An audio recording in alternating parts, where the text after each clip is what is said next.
Okay, in this video we're going to look at setting up differential equations. Okay, first two things which are important here is dy by dx can be interpreted as the gradient of the curve.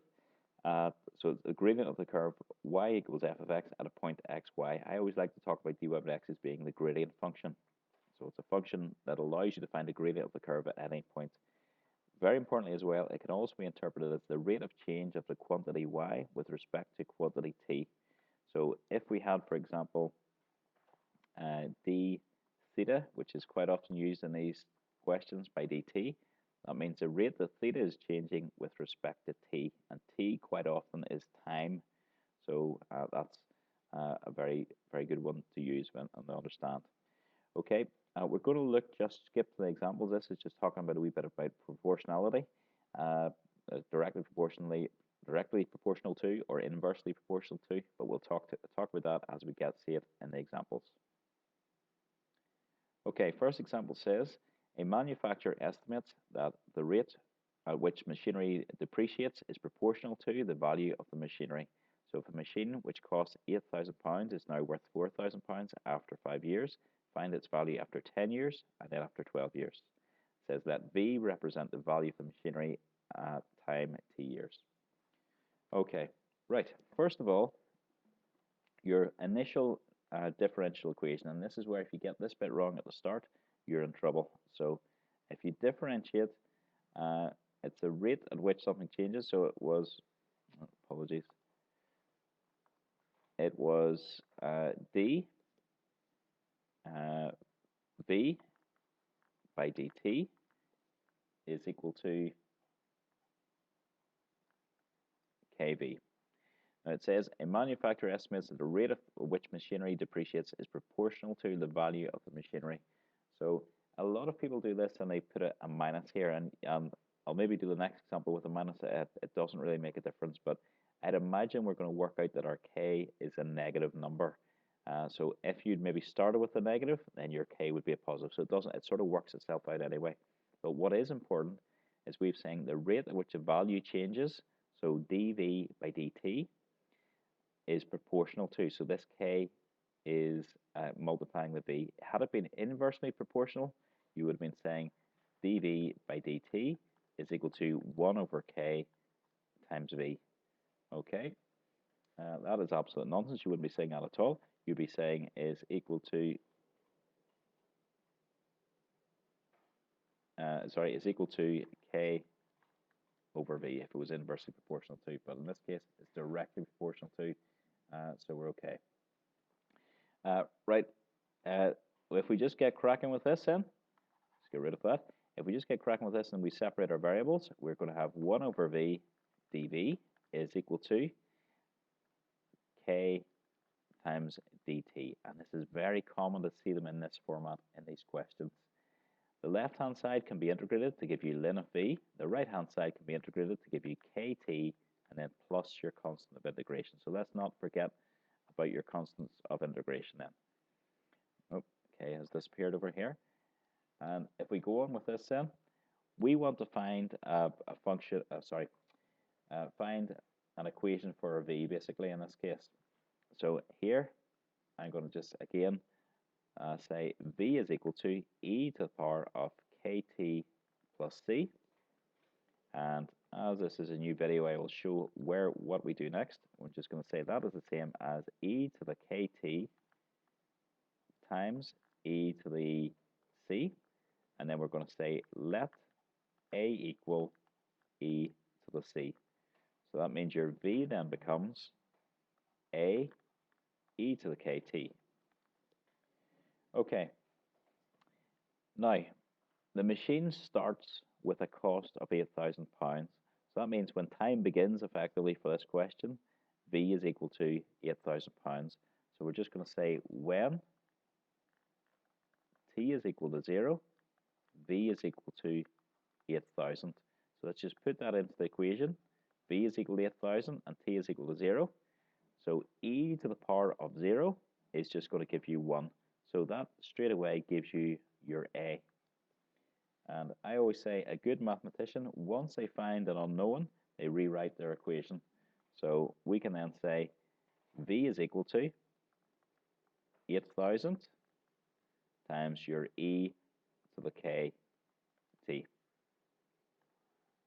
Okay, so after this then, what we want to then use the next wee bit, it says, next bit of information says, okay, next bit of information says, a machine which costs 8,000 is now worth £4,000 after 5 years. So that is when your t is equal to, sorry, this pen is not picking up for some reason, when t is equal to 5 years, v is equal to 4,000. So at 5 years, it's half its value. So that means 4,000 is equal to 8,000 times e to the power of 5k. Now, if we divide across by the 8,000, 4,000 divided by 8,000 is just going to be a half. So, sorry, 0.5, I'm just going to write that as 0.5 is equal to e to the 5k. And then if we take logs of both sides, we're going to have ln of 0.5. Log and e are inverse functions, so if you take log of the right-hand side, you're just going to get a 5k. So your k is equal to 1/5 times ln of 0.5. Now, this let's put this back into the equation, and we'll see something quite interesting happening. We now have v is equal to 8,000 times e to the, and I'm just going to put my t out the front, and I'm going to, I'm going to change this first of all to make life a wee bit easier. That's ln of 0.5 to the power of 1/5. So I'll take my t out the front. I've got t times my k, so t times ln of 0.5 to the power of 1/5. Now, really, we could write this, if I just scroll on down a wee bit, I could write this using my third rule of logs as 8,000 times e, and this t can come up and can become part of this power here. So it's going to be e to the power of ln of 0.5 to the power of t over 5. Now, e and ln are inverse functions, so they can just disappear, just leaving you this bit here.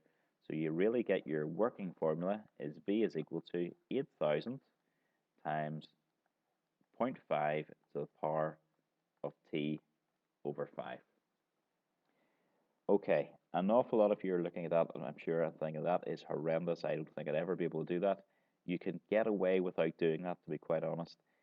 If at this stage you just found your value of k to your calculator to maybe 5 decimal places, so it was 1/5 times ln of 0.5, you could just put it in the whole pile of decimal places, and that it will still work. But this is just it is a better mathematical way of doing it. You've got a nicer formula. V is equal to 8,000 times 0.5 to the power of t over 5. Okay, we're now ready to answer the question. If I've got enough space. So we'll say, now we can answer part A. Part A asked you to find its value after 10 years. So when t is equal to 10, v is equal to 8,000 times 0.5 to the power of 10 divided by 5, which is just going to be, well, we'll write it out, 10 to the power of 5, sorry, 10 divided by 5, that should say. So that's 8,000 times 0.5 squared. And if you do 8,000 times 0.5, you're going to get, and it's going to be 0.5 squared, I should say, that's going to give you £2,000. For part B, t is equal to 12, so it's going to be v is equal to 8,000 times 0.5, and it's going to be 12 divided by 5. Again, fire that into your calculator, and when I put that in my calculator, I got 1515.72, and that's the 2 decimal places, obviously because we're dealing with money. Okay, that's that first example done. Just to run through, we had all that work to do before we can actually answer the questions, so don't label this part A up here. I would set it out the way I have set it out, where you've got the whole part of the question, and then once you get on to part A and then part B. So you've got a bit of work to do before you do your part A and part B. Okay, our last example says the rate of growth of the number of bacteria in a culture is proportional to the number present. If there were initially 100 bacteria and 160 after 10 minutes, find how many there were after 20 minutes. So let the number of bacteria at time t minutes be n. Okay, so you've got dn by dt, because it's your rate of change of bacteria, is proportional to the number of bacteria. So that's what you've got. Separate the variables. You're going to have 1 over n dn by dt is equal to just k. And then we'll just properly separate the variables. We're going to have 1 over n dn is equal to the integral of k dt, which means ln of n is equal to kt plus c. You can see this is going to be similar to the last one. N then is going to be equal to e to the power of kt plus c. And I'm going to skip out the let a equal e to the c bit then. So we know that from the last one. N is going to be equal to a e to the kt. Go back and look over that if you need to. Okay, we've now got a working formula.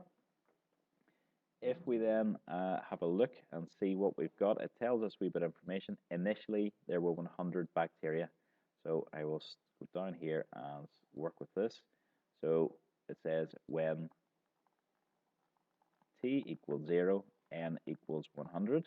So fire that into your formula. N is equal to a times e to the 0, which means your a is equal to 100. Good mathematician rewrites their equation when they find an unknown.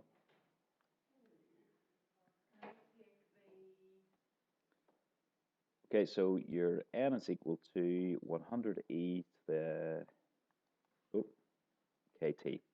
Next wee bit of information it says, and it says after, and it's worth 160 after 10 minutes. So we'll just say when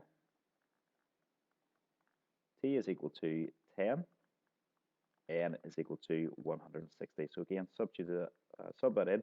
160 is equal to 100 e to the 10.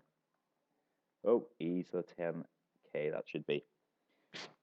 So divide across, and you're going to get 1.6 is equal to e to the 10k. And then we want to find the value of k here. So you're going to have to take ln. So ln of 1.6 is equal to 10k. And then up here, we can say that means k is equal to 1 over 10 times ln of 1.6. So you've got this. You can then substitute that in. If you really don't like what I've done earlier in the previous example, you can just work it out the 5 decimal places and put it back into this equation here, and it will still work, and you'll get pretty much the same answer, but it is just going to be mathematically nicer what I'm going to do next. So I'm going to just rewrite my k as ln of 1.6 to the power of 1/10, and then I'm going to substitute it back in. So n is equal to 100 times 100 times e. Get rid of that, that's a mess. 100 times e, and that's going to be to the power of t times ln of 1.6 to the power of 1/10.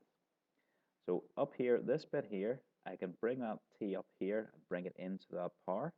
So I could write that as n is equal to 100 e to the power of ln 1.6 t over 10.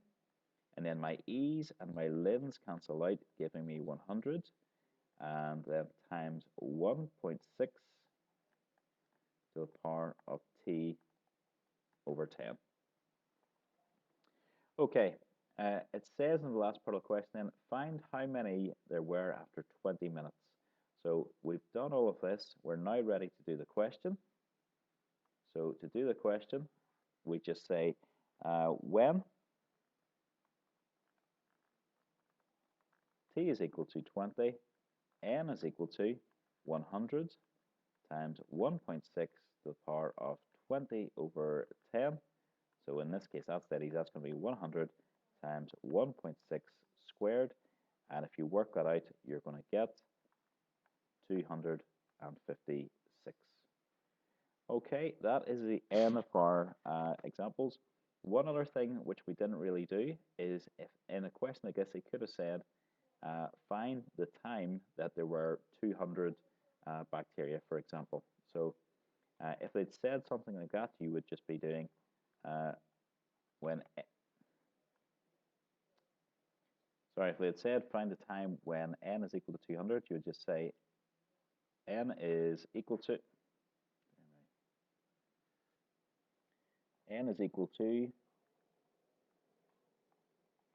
200, and then you would say 200 is equal to 100 times 1.6 to the power of t over 10. You would rearrange to find t basically. So divide across, in this case, it's nice and easy. 200 divided by 100 is 2. And 100, then 1.6 to the power of t over 10. And then probably the nicest thing to do here would be to take logs. So take logs of both sides. So ln of 2 is equal to t over 10 ln 1.6. Then ln of 2 divided by ln of 1.6 is equal to t over 10. And then 10 times your ln of 2 divided by ln of 1.6 would be equal to t. So that's what you would do had they said on the question, find at what time is the number of bacteria equal to 200. Okay? Right, folks, you're now ready to do the following questions, differential equations, exercise 2, the odds.